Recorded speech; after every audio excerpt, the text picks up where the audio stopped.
together. Thank you. We wanted to bring together number of scientists, even from industry, bring together to form SRA Africa.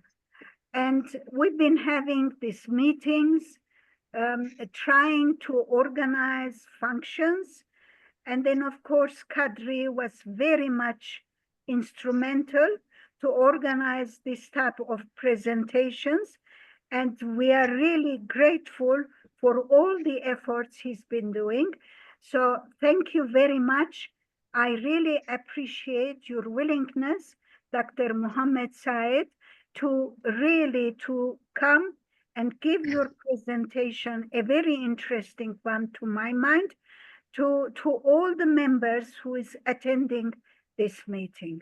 So thank you very much. Back to you, Kadri.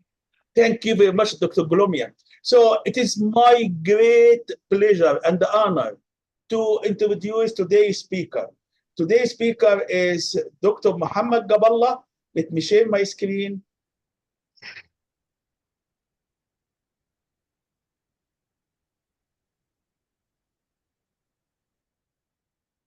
Can you see the slide? Yes, it's clear, yeah. Wonderful. You can, yeah. So Dr. Mohammed Gaballah, he is an environmental engineer and with over 12 years experience in academia, research, and environmental science. Currently, he is a postdoctoral fellow and teaching instructor at Central Michigan University. Dr. Gaballah, his specialty is how to remove toxic agents from soil, water, air, with a lot of emphasis about wetland. Dr. Gaballah, he did a lot of work at China Agricultural University, where he received his PhD. And really, his work in China like gained him a lot of international recognition and awards. Dr. Gaballah also involved in mentoring. He has published a large number of publications and book chapters. He is a member of United Nations Development Program, works there as an expert. And really, he will talk to us today on a very important subject, which all Africa is suffering from. What will happen to our wetland due to climate change? So the wetland issue is a vital issue for the whole world community, especially in Africa. So I will stop. If you like to read more about Dr. Gaballah, it is his full biography in the webinar flyer. And also we can, if you just Google him, you will get a lot of nice photos and a lot of information about his international work. So I will stop sharing here, and I will invite Dr. Mohammed Gaballah to start giving us his important webinar.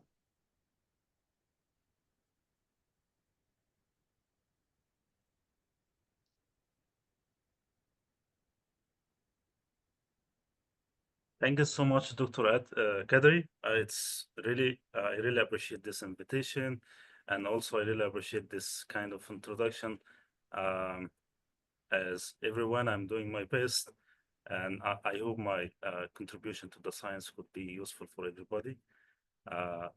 Again, I really appreciate this invitation, and also I hope that this kind of topic could be interested and also could give at least some basic information for everybody here and to like attending this webinar. So let me know if I shall to start. Yes, please go ahead. We see the slide nicely. Thank you. Okay. Hello, everybody again. As Dr. Kadri introduced me, my name is Mohammed. I'm a postdoc and an instructor at Central Michigan University, Michigan, US. Today, I am pleased to talk on the topic of sustainable wetland management in Africa, treatment strategies for risk mitigation.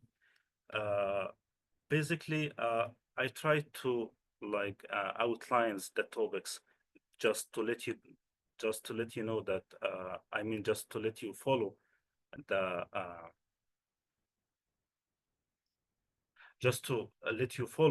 the topics that I'm gonna explore today.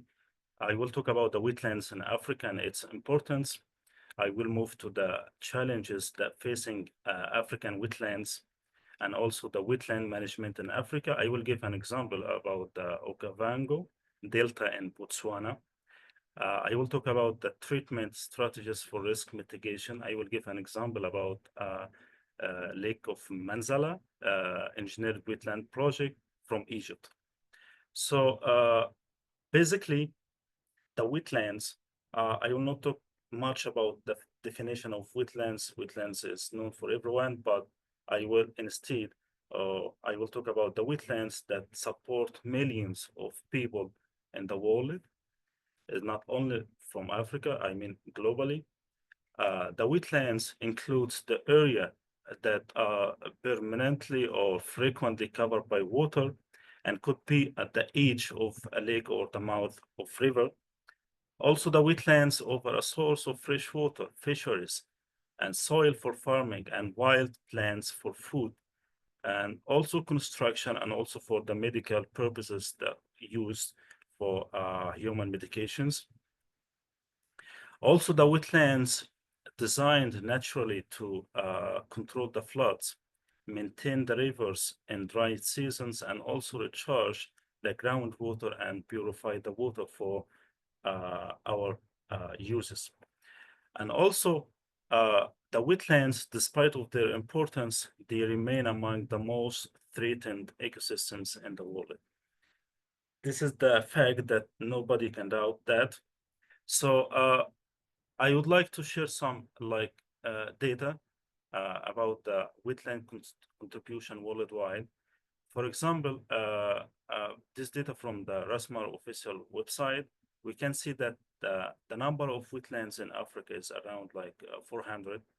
This number is somehow slightly higher than the number of wetlands in Asia, lower than the number of wetlands in Europe, higher in South America, North America, and Oceania. But the point is that the area of the African wetland is much higher compared to all of other continents. So this means the wetlands in Africa plays a strong role in the ecosystems in the world. So here's some information, for example, the number of wetlands in Africa represent around 17% of the total number in wetlands in the world. But this 17% also represent 48% of the total area in the African wetlands. I mean, in the world wetlands, with approximately 110 millions of hectares. And the other point, the wetlands, here we can see from this map, the distribution of the wetlands in the world. Concerning the area of the wetlands, we can see that the wetlands cover approximately 12.1 million square kilometers, which is around 4.7 million square miles. That represents 6% of the Earth's land surface. Also, the wetlands is wetlands are a home of around 40% of the world's species, and many depend on the wetlands for their survival. So how the wetlands are beneficial for the universe and also for the humans. So wetlands are among the most productive ecosystems on the Earth. providing a wide range of ecological, economical, and social benefits. In Africa, the wetlands are particularly vital due to their role in supporting biodiversity and livelihoods and climate resilience. Again, as we mentioned, that the wetlands in Africa represent like 48% of the total areas in the world. So their importance, not only for Africa, but the whole world. So at that time, it support a high large of the biodiversity in the world. A high number of populations are relying on these wetlands. So here just summarized the most beneficials, most benefits of the wetlands for our universe. Like, for example, for the category of ecologicals, we can see that the wetlands are biodiversity hotspots. The wetlands can purify the water for, as we can see, for the lakes, rivers, and what's on. The wetlands work to the flood control.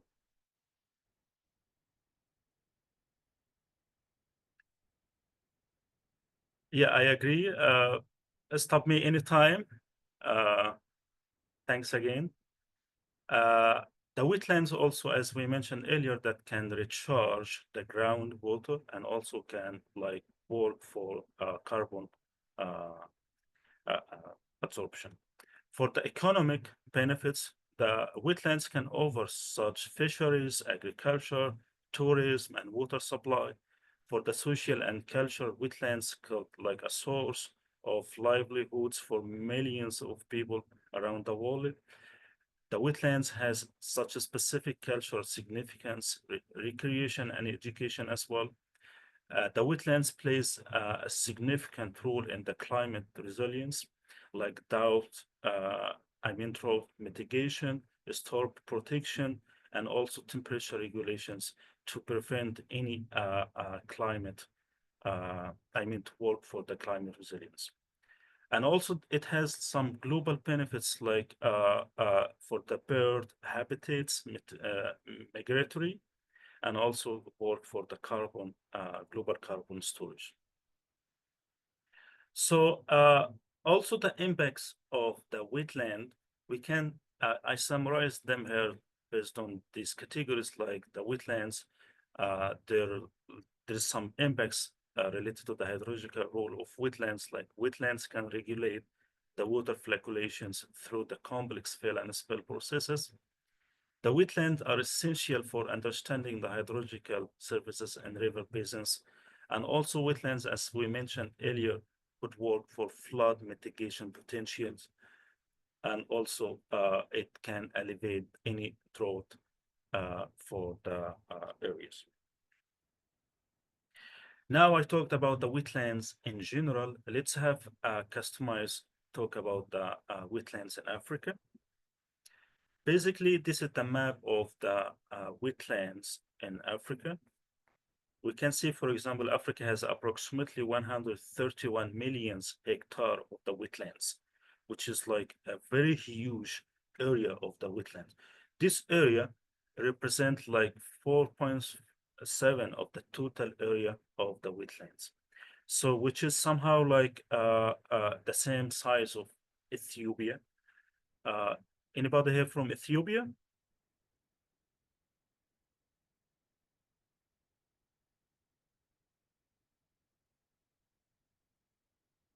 No?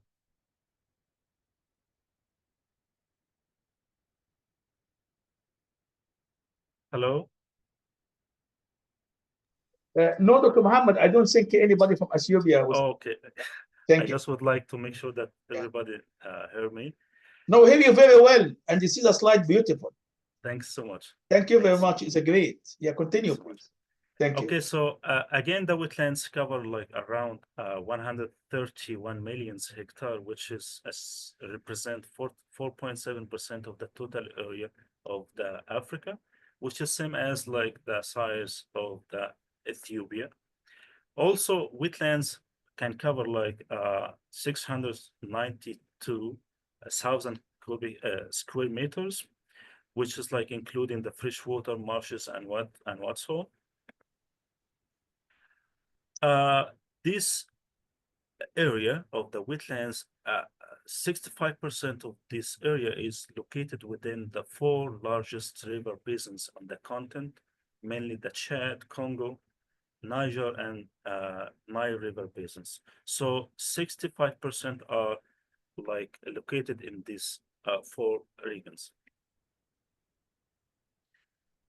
One of the other largest wetlands in Africa, which named the Congo Basin wetlands, alone cover like 145,000 square kilometers and store an estimated of 30 billion tons of carbon.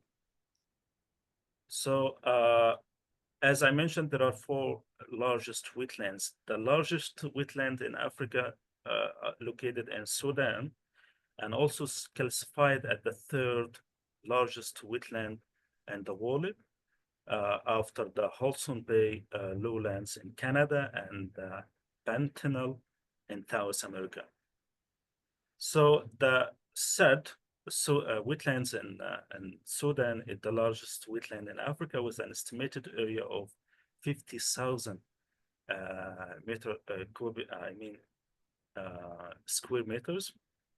square kilometers, located in South Sudan. But this area somehow like could be increased during the flood seasons and decreased during the dry seasons. The maximum area observed for this wetland is like 90,000 kilometers square, and the lowest area are like 42,000 kilometers square. These numbers can reflect that how much the wetland could absorb or could store the water. And also after said wetlands, it followed by Congo River Basin wetland, which is the 2nd largest wetland in Africa.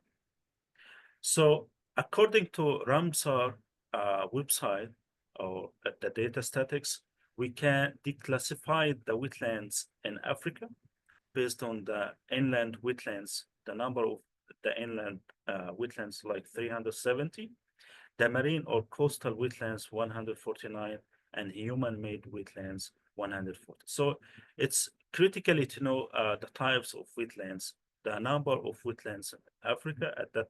At that time, we would be more aware about the importance of wetlands, not only for Africa, but for the universe. So I give like some information about the area of wetlands. As we mentioned here, as we are showing here, that the site number of wetlands in Africa is like higher than more than 400 website. 400 sites, wetlands. These 400 or more than 400 represent the total area of 110 millions hectare, which is like a very huge area. So to know that how much wetlands in Africa represent this amount or this area, I just compared this with the same situation for Asia, which is the total area of wetlands is somehow like 22 billion hectare.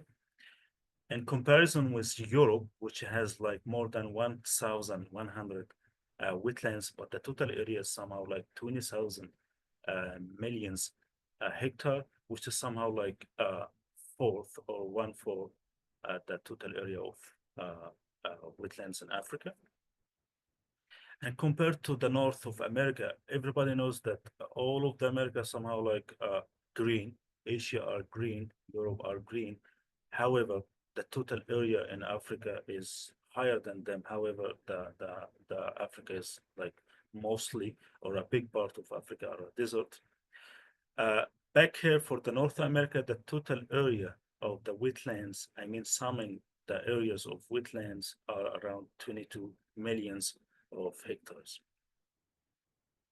So according to the Ramsar websites, we can say that we can follow the number of wetlands to like start to be observed by the national and international organizations, which started by 1975. The number of wetlands that joined to the Ramsar Convention is somehow like almost one or two, but this number start to increase until 2025, reaching more than 400 wetlands, which could represent the most of wetlands in Africa. The interesting part is like the increasing number of wetlands joining to this convention, which could be like promising to observe and also to protect the wetlands in Africa. So we can see that the benefits of the wetland for Africa. I just classified them based on these points, like economical value. The wetlands contribute significantly to the African economies. As we can see, for example, Okavango Delta generates over like 200 millions of dollars annually from the ecotourism. And fisheries in Africa wetlands support livelihoods of like over 20 millions of people. So you can imagine the number of people. And also the wetland dependent agriculture, such as like rice farming and Tansa River Delta, for example, contributes to the food security for millions. Wetlands also could be are used as the supply for water for the farming in all of the Africa. So it supports different purposes or different economical values than I have shared here with you. Also, for biodiversity, which is like most interested for all of us, African wetlands support like 40% of the world biodiversity in terms of species richness. So you can imagine we have 7 continents. Only Africa, one continent can contribute by 40% of the world biodiversity. So this could reflect the importance of Africa for our universe. And also the Lake Chad Basin, for example, is the home over like 120 species of fish and support like 135 species of migratory birds.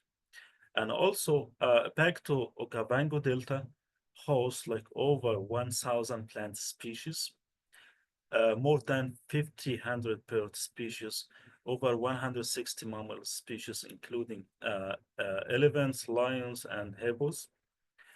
For the climate change and water storage, since wetland in Africa represent like more than 40% of the total wetlands in the world. So the role of the climate change of these, the role of African wetlands in the climate change is really important.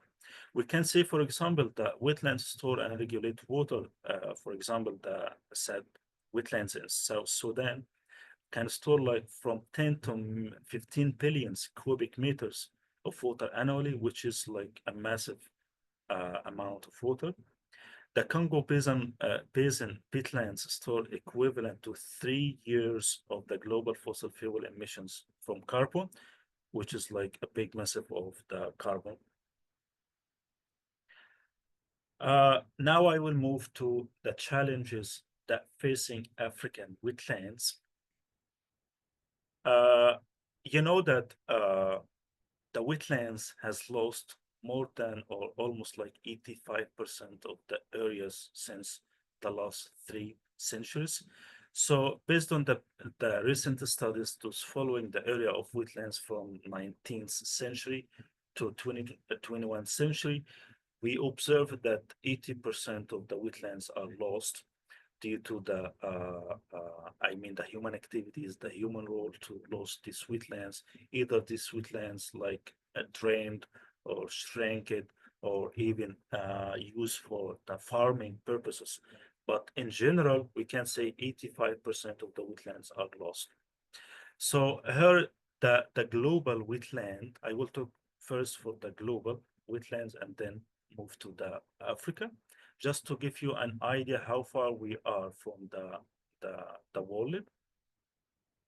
From this map, we can see that the area of wetlands in 18th century, we can see that the number of wetlands, which is like red, here represent those wetlands, the number of wetlands in 19th century. So we can see, for example, in North America, the number of lost, the wetland lost is like slightly. In America, we can see that it's a huge number of wetlands are lost. But in Africa, we didn't observe those much higher wetlands observed, but at least there are some lost wetlands or drained wetland. For the east of Asia, the west of Europe, there are a big number of wetland are drained. So between 1972 and 2015, inland and coastal wetlands both declined by about 35% globally, which is like 3 times the rate of global forest loss. This is a huge loss to important flora and fauna, and critical loss to many people relied on them for their livelihoods. So that threats the freshwater ecosystem have resulted on average like 85% decline in freshwater, which is available for the humans, and also for the freshwater vertebrates populations between 1970 and 2016, which is like very threat that could Africa could be, I mean, the wetlands could struggles currently and even in the future, since like 48% of these vertebrates are declining. So in general, in Africa, 3 things contribute to the decline of the wetlands. Since all of the African countries are developing countries, so these suffering from an uncontrolled growing of populations, economical development, and climate change as well. So another example, which has been published in Nature by 2023, which monitored the wetlands from 18th century to 2000, we can see, for example, from the figure E, that most of the wetlands are used for a cropland, which turned or converted into the agriculture sector. Somehow it could be a good at the economical issue, but the point is that it declines the biodiversity in Africa and even in the whole world.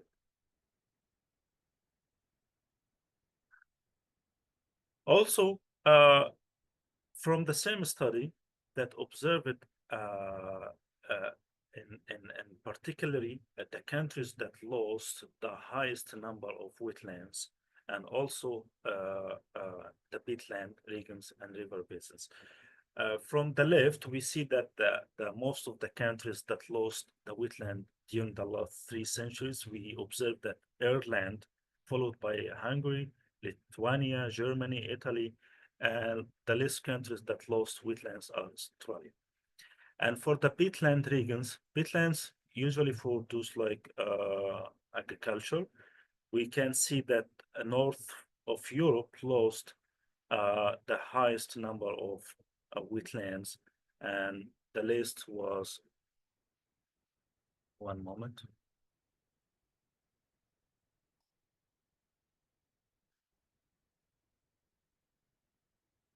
The list was for the Canada and also for the North of America.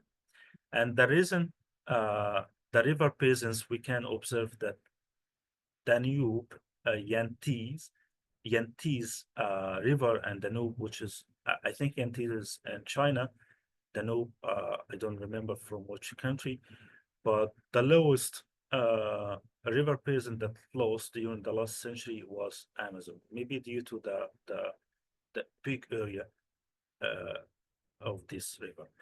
But the most interesting part we can see here that I just highlighted the African countries, like for example, Rwanda, one of the largest I mean, one of the highest countries that lost wetland for the last 3 centuries. And the Congo River, the Congo peatland regions lost a big number of wetland, but not higher as like Indonesia or Malaysia or even North Europe.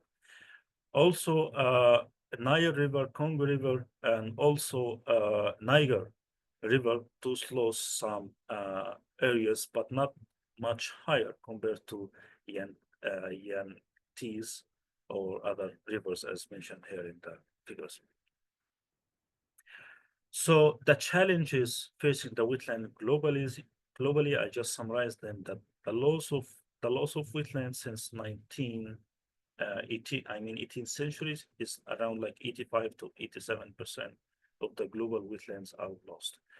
So this loss actually is still like continuing by 0.8% loss per year.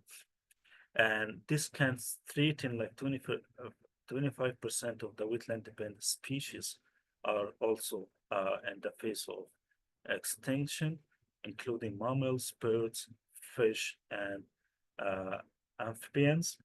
As all of us knows or hear in the news that there is some species that extincted in Africa recently.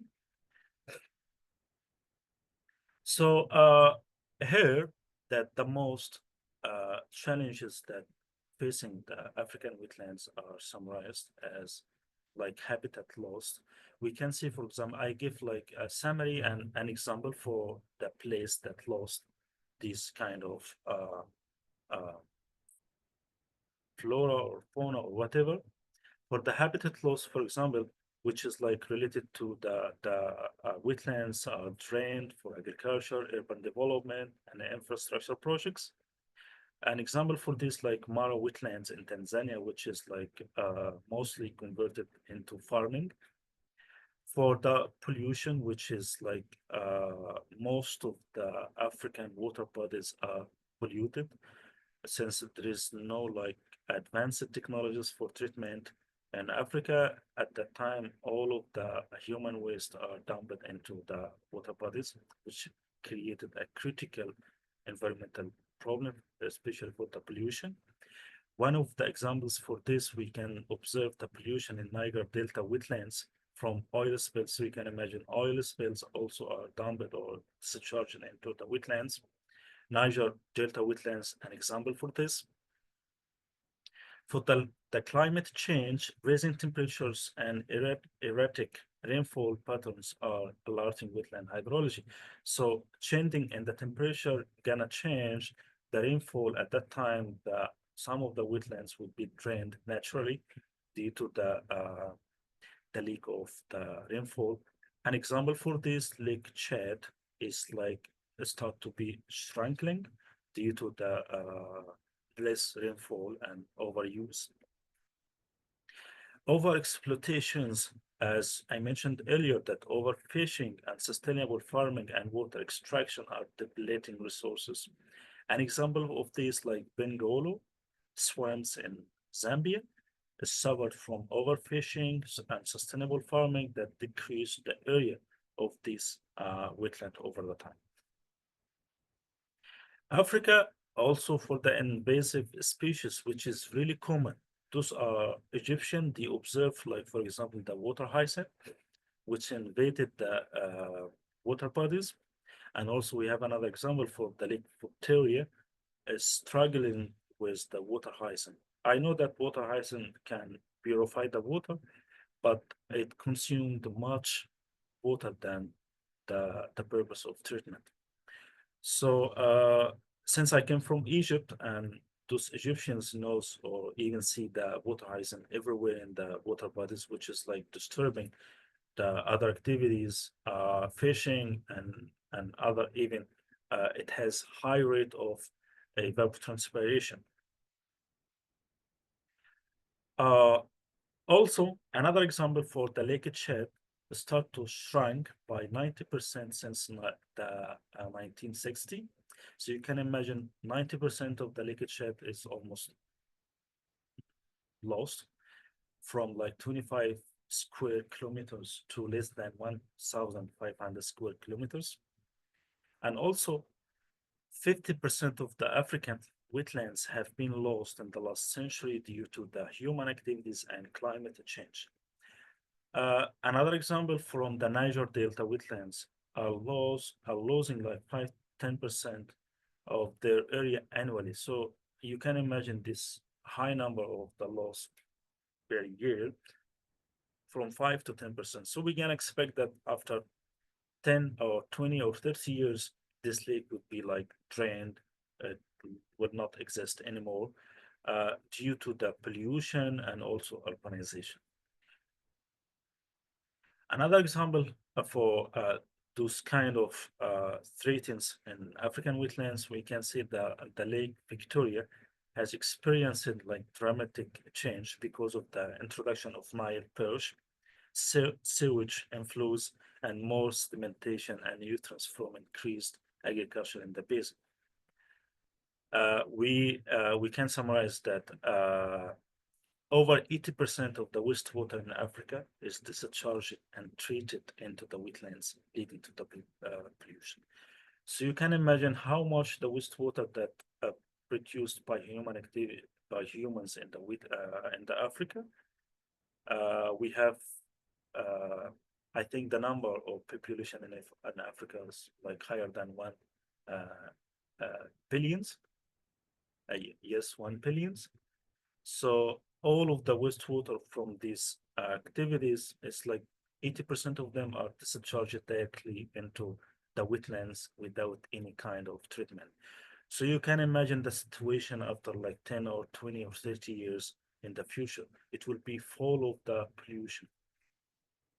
That's why a lot of diseases are exist in Africa, generated in Africa due to the polluted waters. Also, another example from Niger Delta, which suffers from 30 oil spills annually, which is like a huge number of spills into the Niger Delta, which is like severely impacting the wetland ecosystems. I'm just trying to give you an examples with data, which is could be like more attractive for all of you. Having data could like reflecting how much the problem is. Also, over like 100 million peoples in Africa depend on the wetlands for their livelihoods, including fishing, farming, and water supply. This is in summary. And also this picture from the Lake Victoria basins, there is like around 30 millions of people rely on the lake and its wetlands for food and income. So you can imagine if there is around 80% of the wastewater are discharging into these wetlands, how those like 30 million people would be in the future? What kind of diseases would be exist? How about their health? All of these concerns would be like increasing by the time. So before I jump to the next part of the presentation, I would like to give you how much African people or African research contributed in the world, especially in the area of wetlands. I just give you here some insights about the number of publications from the schools.com about the African contribution to the science using the word of wetlands. We have like, for example, the data range from 2000 to 2024. We have like more than 400 publications in 2024. Maybe one of you says that this a big number, other says like it's very low number of publications or contribution for the science from the wetlands from Africa. To me, to be more clear about this image, we can compare the contribution of this based on the global. We can say that the number of publication in 2024 globally, it's more than 7,000 publications. So this means that the number of publications from Africa is almost like less than 10%. So you can imagine the situation. We have 48% of the total wetland area in the world However, we contribute like 10% of the number of publications. This number of publication lead by South of Africa, which is good from South of Africa. This reflect that how much those people like giving much attention for their resources. And then followed by Egypt, Nigeria, Ethiopia, Kenya, Algeria, Morocco, and by Ghana. So we can see from this graph that the most contributed country is South Africa, and which is much higher than the second one, which is Egypt. And this a number of publication is led by the University of KwaZulu and Natal. I think this in South Africa, University of the which was Sland. I'm sorry for my pronunciation. University of Cape Town, Rhodes University, Macquarie University, and other universities, and by Addis Ababa. So here's like some insights about each university contribution to the number of publications and scientific research. Also, it is good to know that the source of funding or sponsored such kind of research, just to stand on how much or which association is like much interested with this kind of research. We found that National Research Foundation had the highest number of sponsored of publications, followed by European commissions, Water Research Commission, Natural Resources Science Foundations, National Science Foundation, Ministry of Science and Technology, UK Research and Innovations. The most interested part here is not only the national foundations or the national sponsored from Africa. Also, there is like a source of external source of fund for those kind of projects that carried out in Africa to protect the wetlands. Also, we can say that related to the research area, we can see that in agriculture, followed by, the science has like the majority of the interest for the number of publications, followed by agriculture, and then Earth and planet, and some others related to the engineering, immunology, medicines, and what's on. Such kind of information could be like give us some insights about how much African associations or African universities or African who's like given much attention for their resources, especially for the wetlands. Now I finished the first part of introduction. Any question?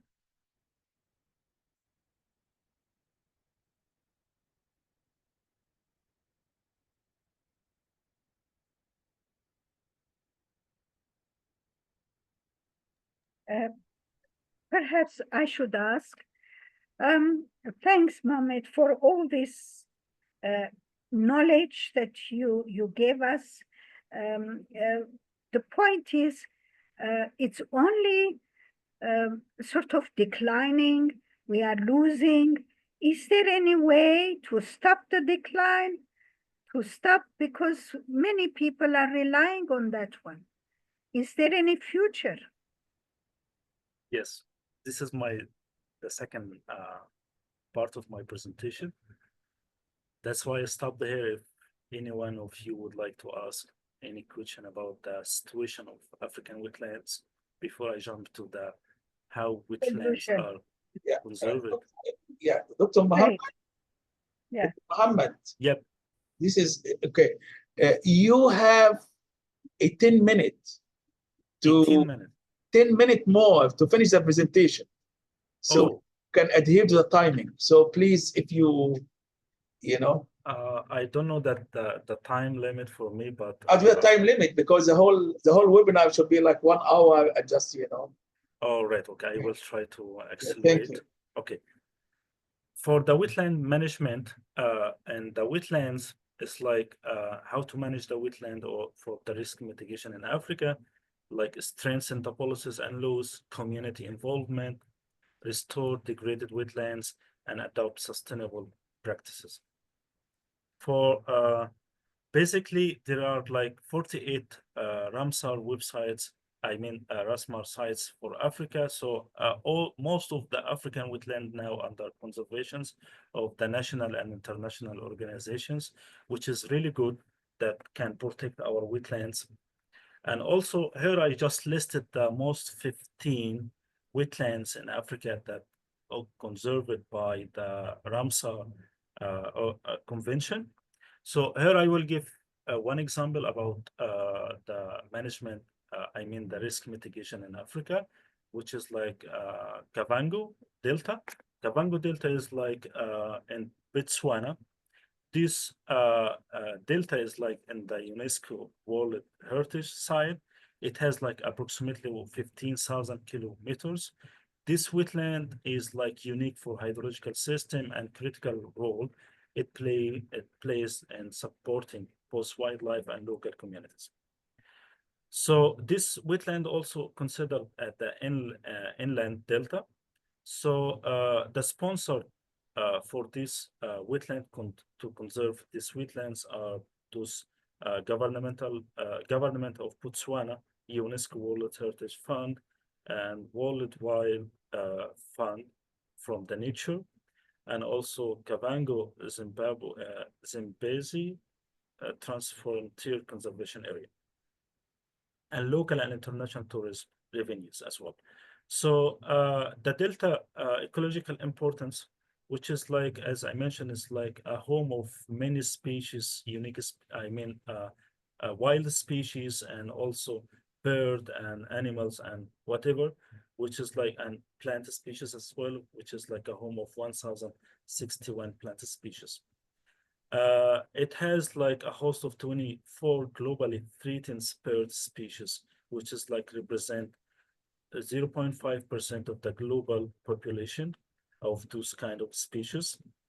The key challenges for this site that the water management, the wildlife concerns, and invasive species. So what kind of the conservations that has been done to protect all of this? Like the Ramsar wetland of international importance, they work for 6 key criteria. The first is like supporting 20 IUCN red listed bird species.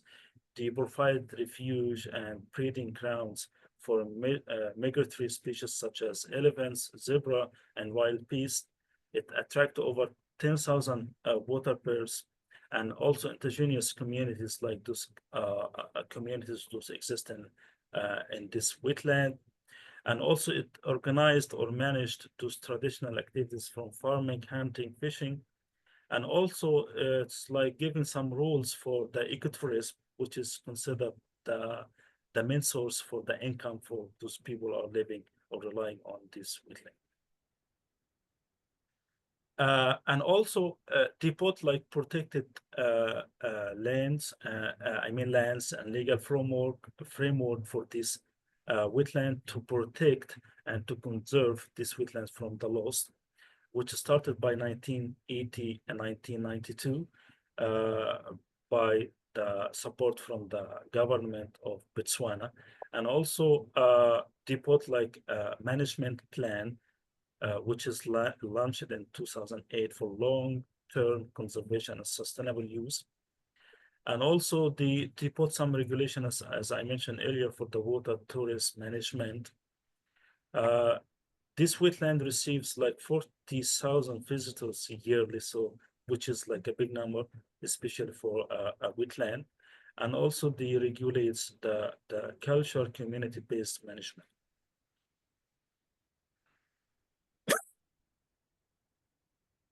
So for that, they modelize the implementations by they create like a committee which consists from the consultants, local coordinators, and national steering committee to could follow or monitor any those implemented or carried out management scenarios for these wetlands, and also to be observed for any sudden or any like issues could be happen for those kind of conservation plans. Potential for, I mean, the potential that could be happen for any, I mean, actions or sudden, I mean, incidents in this wetland could be related to the natural risk, social economy risk, institutional and policy risk, global risk. So they put frame for this, and even they classify this kind of risk and how they deal with this risk. So here I just give you an example for one site. There are like many other sites of wetlands in Africa are now under conservations, which is like very good, promising. So we cannot like I mean, not much worry about the wetlands in the future. Here's some like potential risk and compact project implementation. For example, they classify the risks based on the, as I mentioned earlier in the previous slide, for the natural risk. For example, the climate change and potential effects, environment and livelihoods resources, they classify the probability of occurrence could be high, the risk impact which is high, and then they give some scenarios to mitigate this risk. Not only for the natural, they give some mitigation scenarios for social economy, which is mainly related to the human-wild conflicts, internal village trust, resources use by based conflicts, and also institutional and financial issues. And political as well, what kind of the probability of occurrence, the risk impact, and as I mentioned, for the scenarios for mitigation. So the lessons that learned from these conservation efforts is like they engage the community more in managing this wetland, since now the only source of these communities would be, or the main source would be like the main source of income would be like the tourism. So they take care much about this, and also the mutual reinforcement of designations, the combination, or I mean the cooperation between the national and international organization to observe and monitor these wetlands, the effective conservation monitoring, the multi-sector governance.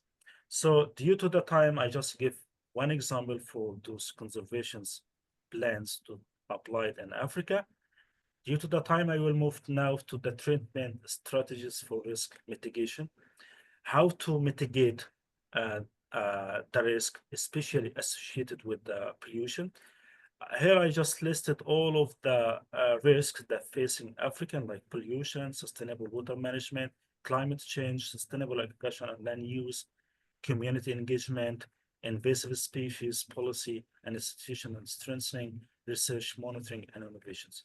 I will focus only for the pollution control and wastewater treatment, just to see how much African are like giving attention for this point, what kind of project that carried out or implementing in a wetland to protect the wetland from such source of risk.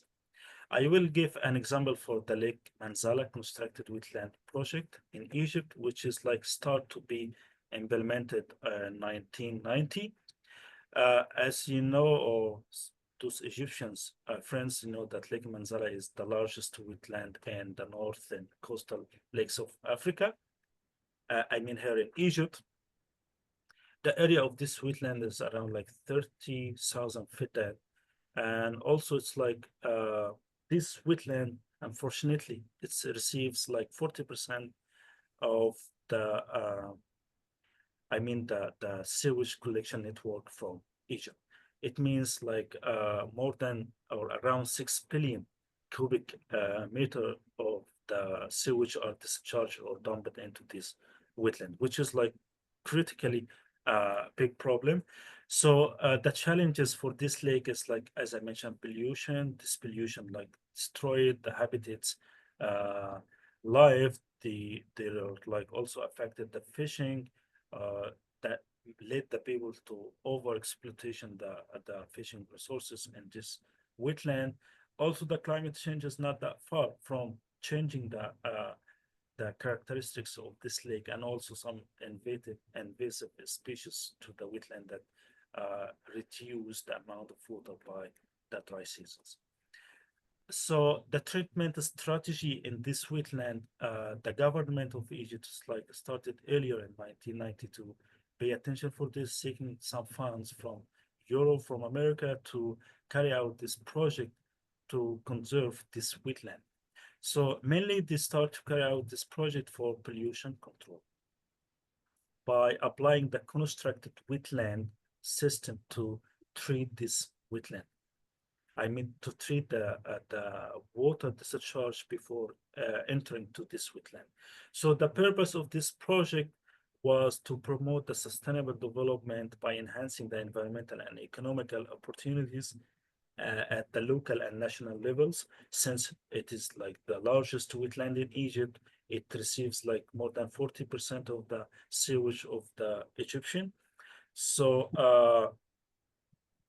here is like some info about the design. The founder or sponsored for this project were like Jeff, United Nations Development, UNDP, and also the Egyptian Environmental Affairs Agency. So this wetlands this project, to move forward for this project, I have to define the wetland, constructed wetland. Constructed wetland is the system that includes the wetland at the main part, soil, which consists of gravels and a specific constructed design to purify the polluted water before it's discharged into the wetlands.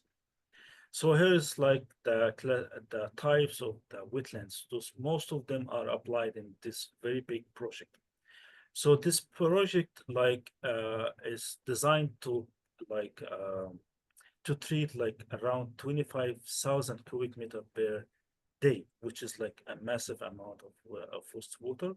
So before it dumped to the wetland, which is like by the time it has improved the quality, the water quality of the wetland, at that time it makes like return the life again to this wetland.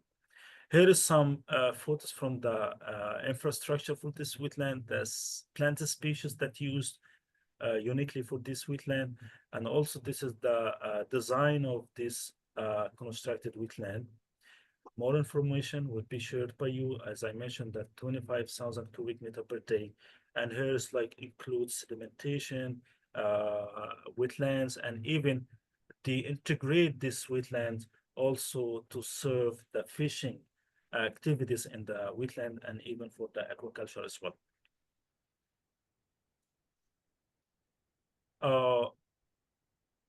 Here's some new insights how they constructed this project to serve at the pre-step for treating the water before entering to the wetland. Here's some images from different years, 2000, 2002, 2004, 2006.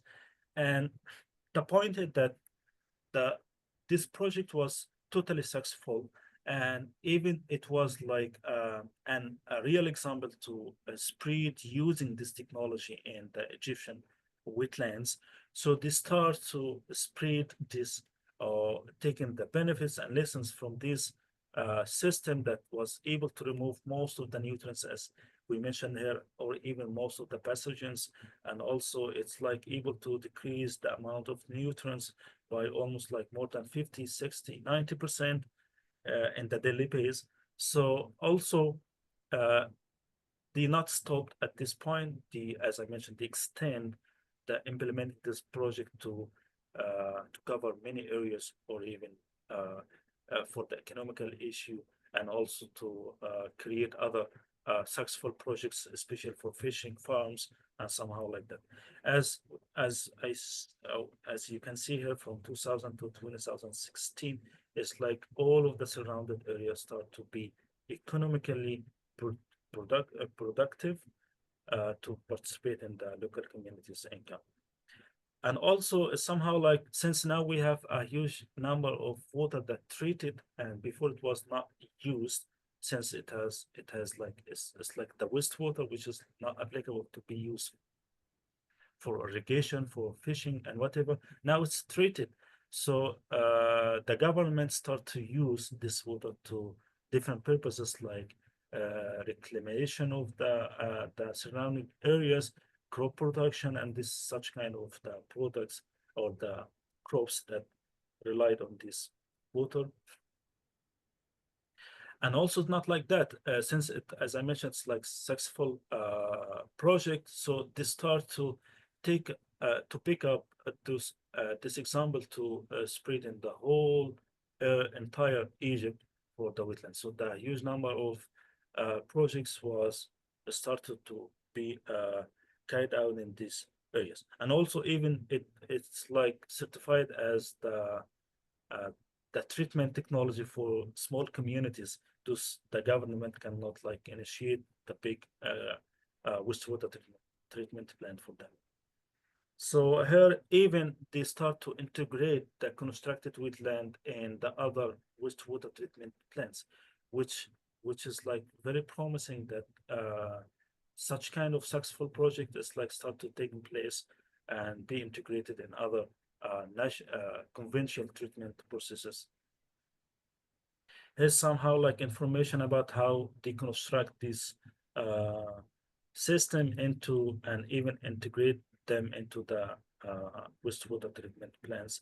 Here is like the Egyptian Delta, the location, even those like start to carry out, as I mentioned earlier, the constructed wetland and the treatment system for those small communities.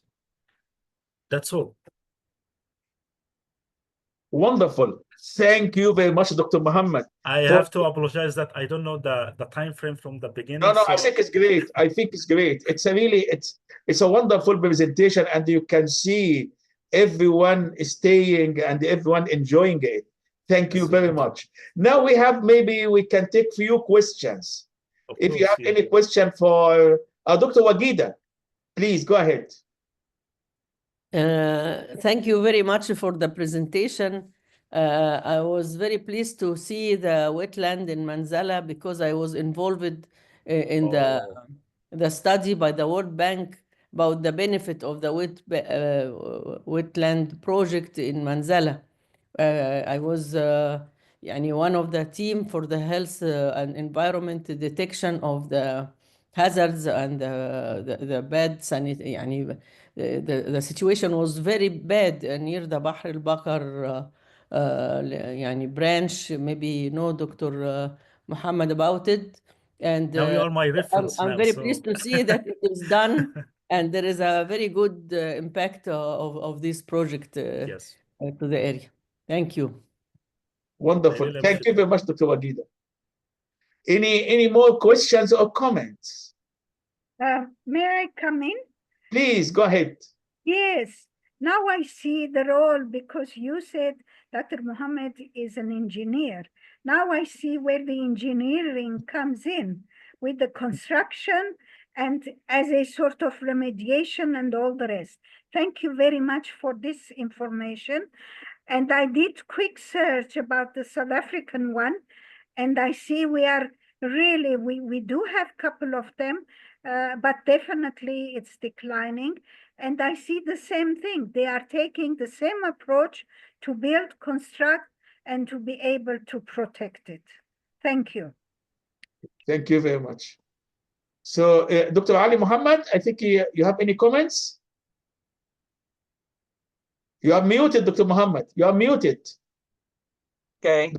I think it's a very nice presentation. And one comment I'd like to make, in mid-70, in our Department of Biochemistry in the School of Agriculture, we did a study to use the hyacinth, the one in the Nile. We use it as a way preventing other stuff. What we found is that we cannot use it because of the very high content of heavy metal. That means hyacinth, as we see it, is a problem. Also has a good side effect because filter the water and take these metals, heavy metals. And the question is, I think one of the things, can we use something like a hyacinth and some other way within the wetland to eliminate and reduce the amount of heavy metal, especially coming from human waste? Thank you so much. Let me reply for Dr. Ali. For this concern, you're right. I have like unrecorded patent about using water hyacinth for removing the heavy metals from constructed wetlands. I give a strategy for how to regulate the coverage of water hyacinth, especially in the Mariut Lake in Egypt. And I have like 2 publications with like almost like 200 citations from 2020 to 21. So about this point, you're right. Water hyacinths like absorb a huge amount of heavy metals. It has like a huge density of roots that could be capable to uptake this kind of pollutants. But the point is that I'm not arguing with like let's remove the water hyacinths from water bodies, but let's regulate the coverage of this. So I dislike the efforts that exerted by the government that removing all of the water hyacinths from the water bodies, but at least it should be like regulated by the coverage area. I give suggestion that 50 to 70% of the coverage of water hyacinths would work to prevent the or to reduce the pollution in water lakes. And also I give like another study to compare the evapotranspiration from water hyacinths compared to the free evaporation. I found that free evaporation is much higher than 50 to 70% of area covered by water hyacinth. So you can imagine if we remove the water hyacinths, now we reduce the role of phytoremediation and also not protecting the water from evaporation. Yeah. Yep. I think because, yeah, it's one of the things I don't know since the mid-70s, still they're struggling with it until now because our study was very, very clear. And really, they have a lot of benefit, but nobody take this research seriously down there. That's true. Yeah. Wonderful. Any more comments or questions for Dr. Muhammad? I hear none. So please join me to give a big hand of appreciation for our today's speaker, Dr. Muhammad Gaballah. Thank you very much, Dr. Gaballah. Thank you very much. Thank you very much. Thank you, Dr. Muhammad. Great. I hope that I give some useful for all of you for this time. I'm sorry again for the time. I was not able to regulate the time. It's a great. I would like to, Dr. Bernard Gadobi, are you there? Dr. Bernard, are you there? Okay, maybe he's muted. So, Dr. Mary Glomian, do you have any final words before we close our webinar? Absolutely. I think, first of all, I really thank Dr. Muhammad Gaballah for his willingness to come and give this talk. Personally, I'm so much well informed, definitely would like to know more. And I wish him all the best for his postdoc studies. And thank you very much. And one day, you never know, when we have a big meeting, we might be able to invite you again to make further contributions. Thank you very much. Dr. Kadri, is there a possibility to share some of the slides? Absolutely, absolutely. So, Dr. Muhammad, if you can send me the slides. Of course, yes. Yeah, So, that would be great. So please, if you want a copy of the slides, please, if you can put your name in the chat, it will be great. And they will send it to you. Dr. Charlene Andraus, she will send it to you. Yeah. Another issue I find out when I try to join the webinars, yes, through my desktop or my notebook, I could not telling me the numbers not correct for the ID, but I'm joining it through the phone. That's interesting. I was wondering why that's happened this time. It never happened before, but yeah, I don't know. I don't know. It could be.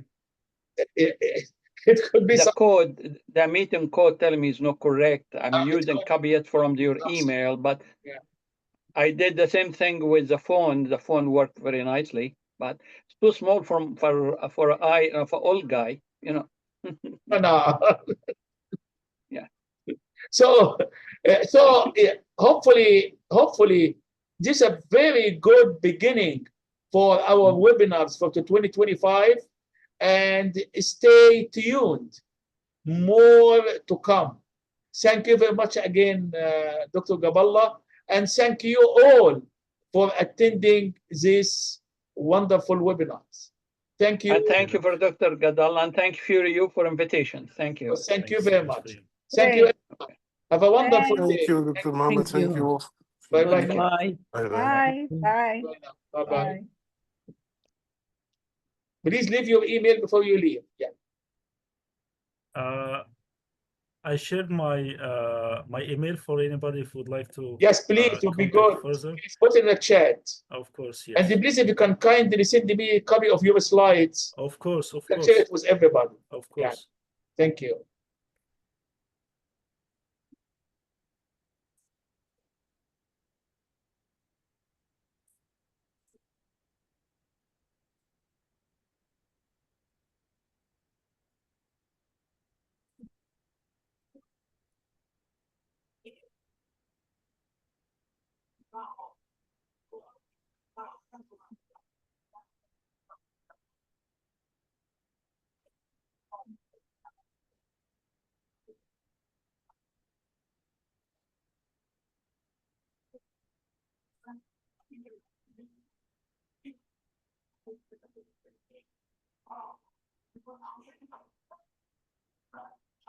So, Dr. Saad, I have a question for you. Yes, come on. How you explain, like, there is a big decline in Ireland and a very small decline in Australia, for example?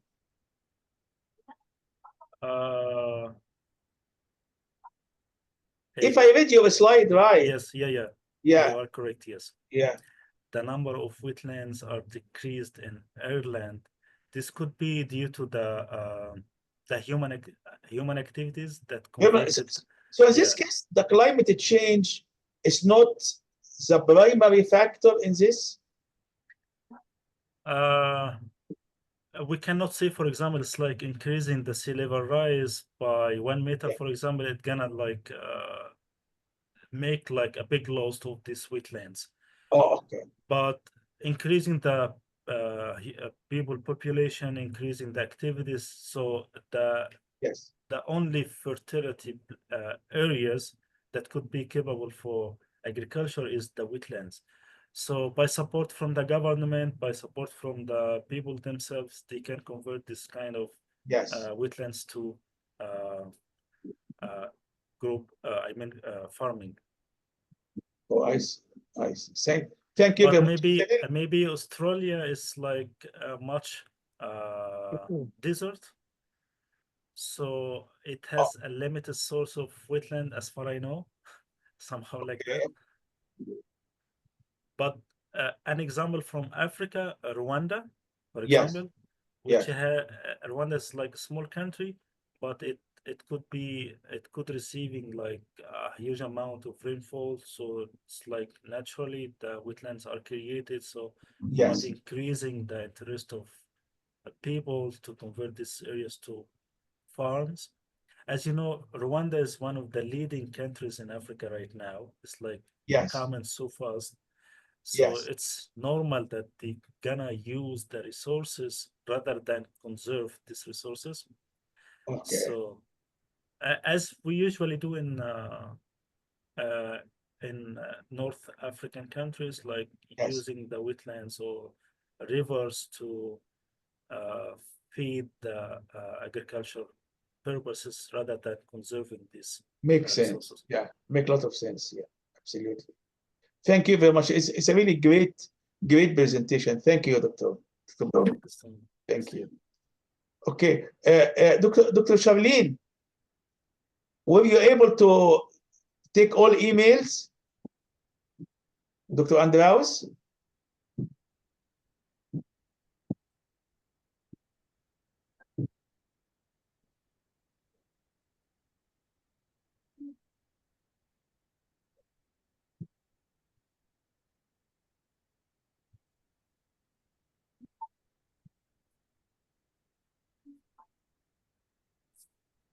I will send you the presentation, Dr. Kadri. So Wonderful. feel free to share it with anyone. Thank you very Yeah. much. It will be great. Thank you.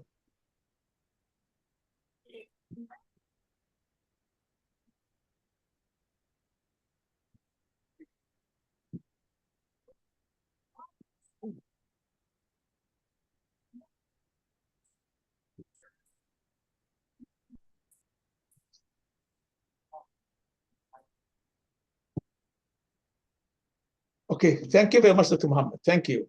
Bye-bye now. Bye-bye, everyone. Bye-bye. Yeah, bye-bye. Bye bye. Bye-bye.